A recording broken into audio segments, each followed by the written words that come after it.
las pocas horas transcurridas desde la publicación de la última entrega hasta este momento de grabación del programa 145 de Tribuna Constitucional, nos han llegado una serie de comentarios acerca de las efemérides y algunos nos advierten de que han quedado en el tintero algunos acontecimientos. Con seguridad, es más, ahora mismo en el año 2020, durante el mes de mayo, se han ido dando acontecimientos que seguramente en un futuro se señalarán como efemérides jurídicas ocurridas en el mes de mayo. El claro ejemplo es la sentencia del Tribunal Constitucional el pasado 26 de mayo, la sentencia 5436 del año 2014, un proceso de habeas corpus que establece el estado de cosas inconstitucional por el hacinamiento en los penales. Si bien es cierto, solo hasta el día de hoy se ha dado la parte resolutiva, habría que ver todo el contenido de la sentencia, habría que ver la ratio de Chidelli, habría que establecer la obiter dicta, habría que ver cuáles han sido los argumentos para llevar a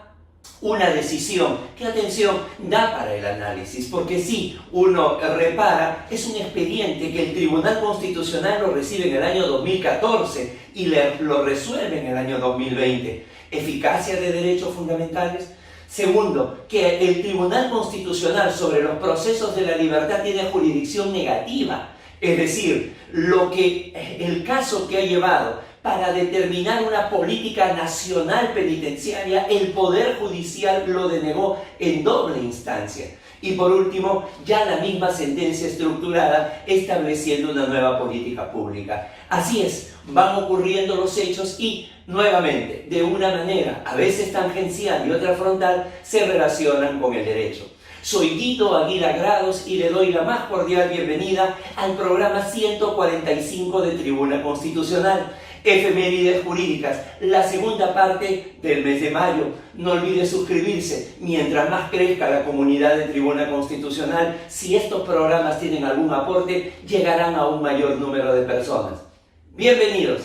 En la entrega 144 nos quedamos en la primera quincena de mayo. Continuamos con la segunda. El 16 de mayo del año 2002, Bélgica legisla la eutanasia, convirtiéndose en el segundo país europeo en hacerlo detrás de Holanda. Posteriormente le siguen Luxemburgo, Suiza, Reino Unido. Con respecto a América Latina, Argentina, Brasil, Uruguay ya la han legislado. Uruguay inclusive con una nomenclatura interesante, la ley del buen morir. El caso mexicano es un caso muy curioso porque se permite la eutanasia o la muerte por piedad, como es conocido en la doctrina, solamente en el Distrito Federal, solamente en la gran Ciudad de México, más no en el resto del país. En el caso colombiano, lo que no logró el constituyente en la Constitución de 1991, lo que no logró el legislador, lo logra la Corte Constitucional colombiana, determinando que dentro de la muerte digna está justamente el derecho a llevar una vida en dignidad, es decir, la crea de manera totalmente pretoriana.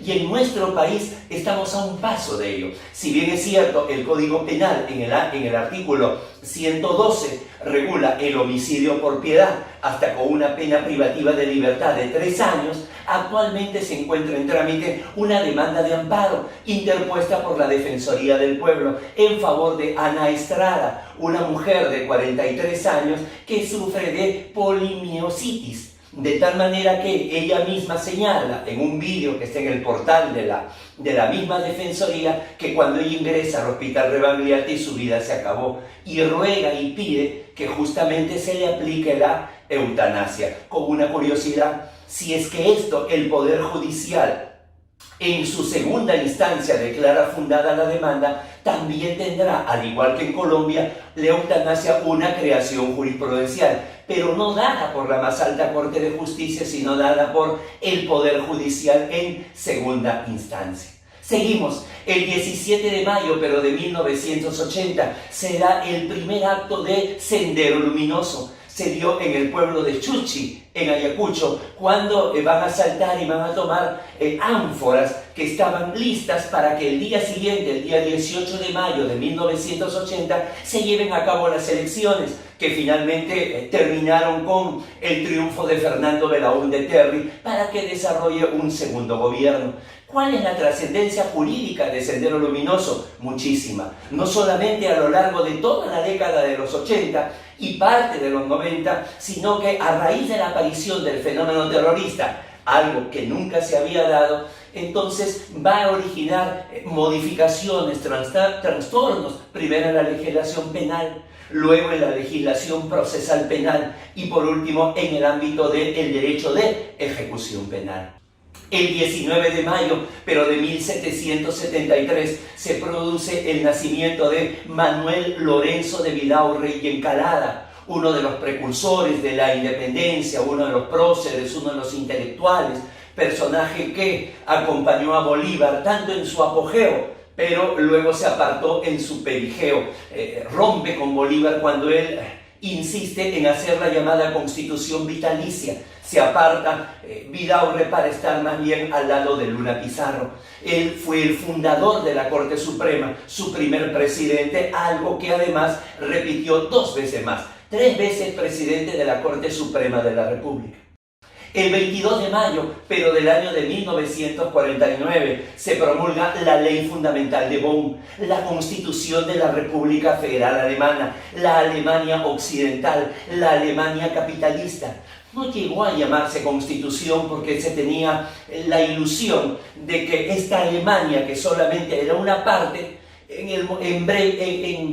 en la mayor brevedad posible tenía que unirse con la otra Alemania, con la República Democrática Alemana, y entonces ahí tener una constitución. Por eso se llamó la Ley Fundamental de Bonn. Es importantísimo porque en su artículo 19, en el inciso 2, señala: en ningún caso un derecho fundamental podrá ser afectado en su contenido esencial. Esto más tarde lo va a desarrollar aquí en el Perú el Tribunal Constitucional Peruano en el precedente 1417 del año 2005, el caso Manuel Anicama Hernández.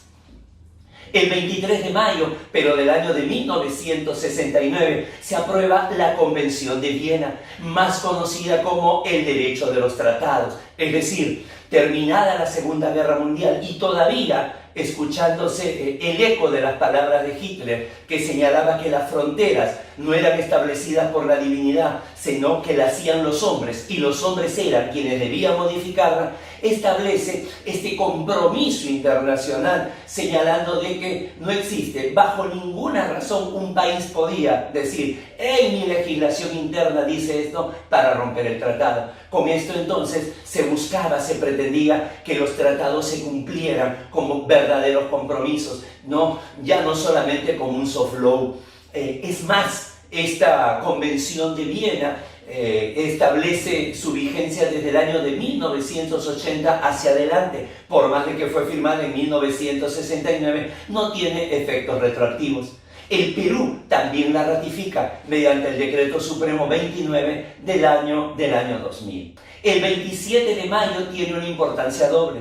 El 27 de mayo, pero de 1975, se establece a esa fecha como el Día del Idioma Nativo. Se establece el Decreto Ley 21156, es decir, la consideración del quechua como lengua oficial. Posteriormente se va a establecer o se va a recalcar esto tanto en la Constitución del 79 como en la Constitución del 93, y se establece su enseñanza hacia el año de 1976. Ese mismo 27 de mayo, pero del año 2003, en el Diario El Peruano sale publicada la Ley Orgánica de Municipalidades, producto justamente de que en el Perú, si bien es cierto es una república unitaria, al mismo tiempo es descentralizada. Si bien es cierto hay un gobierno central, también hay gobiernos locales y regionales. La Ley Orgánica de Municipalidades es fundamental dentro del denominado bloque de constitucionalidad.